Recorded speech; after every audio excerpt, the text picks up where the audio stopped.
যে মমতা বন্দ্যোপাধ্যায়কে নিজে হাতে গুলি করে দিতে চাইছিল, সেই মমতা বন্দ্যোপাধ্যায়ের দলে এখন সে। একটা 8 বছরের বাচ্চা আজ যদি আপনারা জিজ্ঞেস করেন আরাবুল ইসলাম কে, সে বলে দিতে পারে। আর একটা 64 বছরের পাগলা সে যদি বলে যে আরাবুল কে, আরাবুল অমুক, আরাবুল তমুক, তো মনে করি যে গদ্দর যে আজকের যে বাজে কথাগুলো বলছে দলের। আজকে আপনারা বলুন তো, দলের মিটিং হয়েছে না আরাবুল ইসলাম আর হাকিমুল ইসলামের বিরুদ্ধে মিটিং হয়েছে? যে এখানে একজন হারমাত তিনি দাবি করছে যে ভাঙড় আমার সব। ভাঙড়ের গদ্দার হটানোর ডাক দিয়েছেন সায়নী ঘোষ, কি বলবেন এটা নিয়ে? না, নাম না করে আপনার দিকেই তো আঙুল উঠছে। সে সংসদ, নতুন সংসদ, তার বিরুদ্ধে আমি এক্ষুনি কিচ্ছু বলবো না। তিনি নতুন সংসদ, ভাঙড়ের ভৌগোলিক দিকটা তিনি বুঝুক, তারপরে বলবো থানার ব্যাপারটা। আর কি আছে বলবো? ভাঙড়ে রাজনৈতিক কর্মী সভায় উপস্থিত সাংসদ যেখানে আপনার উপস্থিত নেই, তাহলে কি আপনাকে আমন্ত্রণ করা হয়নি? না, সেটা তো দলের পরিস্থিতির কথা আপনারা সবাই জানেন। যে এখানে একজন হারমাত তিনি দাবি করছে যে ভাঙড় আমার সব। একজনকে অবজারভার করেছে, একজনকে কনভেনার করেছে। যদি তিনি অবজারভার থাকতে পারে তাহলে কনভেনার তো থাকতে পারবেই। কনভেনার তো এখনো দল কোনোভাবে সিদ্ধান্ত নেয়। সে হারমাত, সে তার মতো করে, সে নিজের মতো করে দলটাকে একটা, এর আগে আমি, নান্নু, ওইদুল, আমরা তিনজনা দলের অনেক ভুল ত্রুটি থাকতো, তখন আমাদের একটা লড়াই ছিল। কিন্তু এখন যিনি যে হারমাত 2008 সালে 9 সালে মমতা বন্দ্যোপাধ্যায়কে নিয়ে যেদিন জীবনতলায় মিটিং করি, তার লোকেরা সে নেতৃত্ব দিয়েছে মমতা বন্দ্যোপাধ্যায়কে গুলি করা। সেদিন আমি মমতাদির পাশে ছিলাম, আমি মমতা বন্দ্যোপাধ্যায়ের একদম পাশে, আমি ছুটে এসেছি দিদির পাশে যে আপনি গাড়িতে উঠুন, এখানে ওরা এই হারমাত এখানে আছে, এরা গুলি চালাবে। সেই আরাবুল ইসলামকে যদি কেউ বলে চিনি না, জানি না, বা আরাবুল ইসলাম কে, আমি তো মনে করি যে গদ্দর যে আজকের যে বাজে কথাগুলো বলছে দলের। আজকে আপনারা বলুন তো, দলের মিটিং হয়েছে না আরাবুল ইসলাম আর হাকিমুল ইসলামের বিরুদ্ধে মিটিং হয়েছে? দলের সাংগঠনিক মিটিং কোনো বক্তব্য রেখেছে কোনো নেতা? যে আজকের দলের সাংগঠনিক পরিকাঠামো নিয়ে মিটিং, বা দলের সার্বিক উন্নয়ন নিয়ে মিটিং, বা দলের কিভাবে দলটা এগোচ্ছে এখানে সেই নিয়ে মিটিং? শুধু এখানে আমাদের দুই বাপুর বিরুদ্ধে বলার জন্যে এই হারমাতরা আজকে এখানে কিছু নেতৃত্ব এনে আরাবুল হাকিমুল ইসলামের বিরুদ্ধে বলানো হয়েছে। কোথাও কি আপনারা নাকি ফেসবুকে আপনার কর্মীরা বা আপনার সমর্থকরা ফেসবুকে লাফালাফি করছে, এই নিয়ে শওকত মোল্লা আজকে বলেছে। ফেসবুক যদি শওকত মোল্লার লোকেরা লাফালাফি করে, আরাবুলের লোকেরা করবে না? আরাবুল কি ভাঙড় থেকে মুছে গেছে? যিনি কাল কটাক্ষ করেছে, আরাবুল কে, আরাবুল অমুক, আরাবুল তমুক, সে আরাবুলের হাত ধরে ভাঙড়ে এসছে।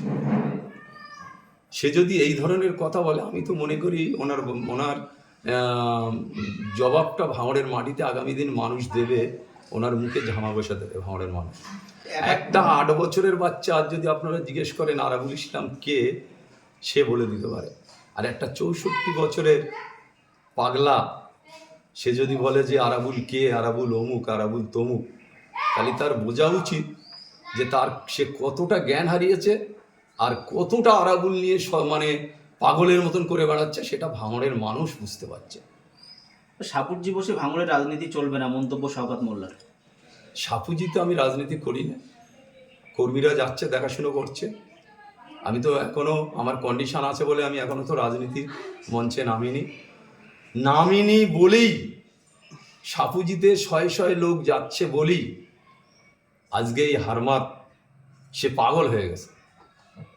এই হারমাতের আমি আবার বলছি যে ভাঙড়ের মানুষ অত্যন্ত সৎ, অত্যন্ত সংগ্রামী, অত্যন্ত লড়াই করার মতো মানুষ। আর ভাঙড়ের মানুষ আরাবুল ইসলামের, যে আরাবুল ইসলাম, তাদের ভাঙড়ের মানুষের অন্তরে আছে, ছোট ছোট বাচ্চাদের অন্তরে আছে। আরাবুল ইসলাম ভাঙড়ে 98 সাল নয়, আমি 84 সাল থেকে দিদি মমতা বন্দ্যোপাধ্যায় আরাবুল ইসলামকে চেনেন। 98 সালে তৃণমূল গঠন হয়েছে। এর ভাবা উচিত যে আজকে যে মমতা বন্দ্যোপাধ্যায়কে নিজে হাতে গুলি করে দিতে চাইছিল, সেই মমতা বন্দ্যোপাধ্যায়ের দলে এখন সে।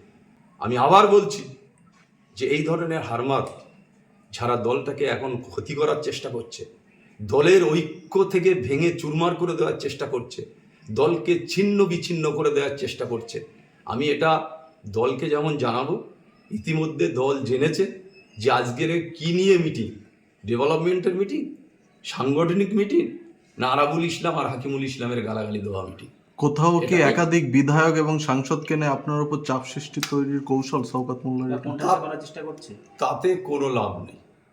আপনারা জানেন ভাঙড়েরই ছেলে আপনারা, আরাবুল ইসলামকে কোণঠাসা করার মতন মানুষ এখনো কেউ নেই। আমি আবার বলছি, যিনি ওপার থেকে এপারে এসে মধু খাওয়ার জন্য চেষ্টা করছে, তিনি নেতাদের দরবারে দরবারে ছুটে গিয়ে বলছে সব চলে যাক, আমার ভাঙড়টা দিন। কেন? ভাঙড়ে মধু পেয়েছেন উনি। মধুর হাঁড়ি চষার চেষ্টা করছে, ক্যানিং শেষ করে ভাঙড়টা মধু চষার চেষ্টা করছে।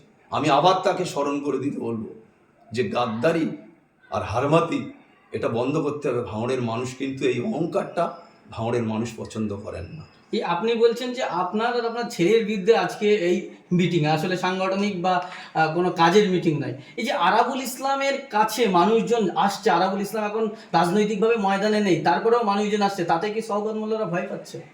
সেটা আপনারা দেখবেন, আপনারা বুঝবেন। সে তো পাগলের মতন করছে। কেন কেন পাগলের মতন করার তার দরকার? অর্থটা কি পাগলের মতন করা? কোনো কারণ আছে? এখন সাংগঠনিক কোনো মিটিং আছে, না কোনো নির্বাচন আছে, না কোনো কর্মসূচি আছে, না দলীয় নির্দেশ আছে? দল ইতিমধ্যে বলেছে যে কোনো কর্মসূচি কোনো কেউ নেবে না। তা সত্ত্বেও তিনি এমএলএদের এনে, অমুকদের এনে, তমুকদের এনে করছে। আমার কোনো বক্তব্য নেই। আমি আবার বলছি যে হারমাতরা আরাবুল ইসলাম, হাকিমুল ইসলামের বিরুদ্ধে বলছেন, ভাঙড়ের মানুষ আগামী দিনে তার মুখে জামা বসে। তা বলছে পাগল ছাগল টিভিতে মাইকে কে কি বলছে সব নিয়ে গুরুত্ব দেওয়ার দরকার নেই, শওকত মোল্লা কর্মীদের বার্তা দিচ্ছে। এখনো মাইকে টিভিতে আরাবুল ইসলামের ছেলেরা বলেনি। যখন বলবে তখন সে বলবে, সে উত্তর আমার তৈরি আছে। যখন আমার ছেলেরা মাইকে বলবে বা কোনো হাটে বাজারে বলবে, তখন উত্তর দেবার। ওর উদ্দেশ্যটা কি? আরাবুলের ছেলেরা ফেসবুক করছে, উনি পাগল হয়ে গেছে। এমন একটা সময় ছিল, আমি যখন জেলে ছিলাম, তখন আমার একটা ছেলে ফেসবুক করলে তার ডেকে নিয়ে ফেসবুক থেকে সেটা তুলে দেওয়া হতো। আর এখন এলাকার পাড়ায়, অলিতে গলিতে সমস্ত ছেলেরা ফেসবুক করছে। সেই কারণে